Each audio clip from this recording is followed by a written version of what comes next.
কোন জামানায় এসে পড়লাম, এক কাপড় টাঙায়নি মারামারি, এতে একজনের মৃত্যু।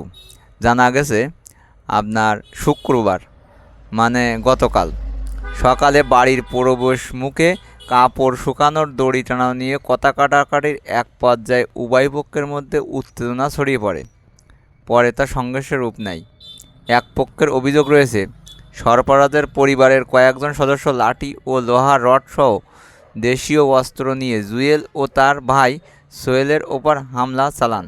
এতে দুই ভাই গুরুতর আহত হন। স্থানীয়রা তাদের উদ্ধার করে ফরিদপুর মেডিকেল কলেজ হাসপাতালে নিয়ে গেলে চিকিৎসক জুয়েলকে মৃত ঘোষণা করেন এবং সোহেলের অবস্থা আশঙ্কাজনক। এইসব ঘটনা শুধু আমাকে এই বাঙালিগির মধ্যেই দেখা যায়। সামান্য একটা দড়ি টাঙায়নি, মনে করেন একটা দড়ির পারে আপনার কাপড় টাঙাই মানে কাপড় নেড়ে দিয়েছে, তাই থেকে এই অবস্থা। কি হবে? ভিডিওটা শেয়ার করে দিন যাতে লোকে এরকম কাজ আর না করে বন্ধুরা। আর ভালো লাগলে একটা সাবস্ক্রাইব করে দিতে ভুলবেন না। ভালো থাকুন।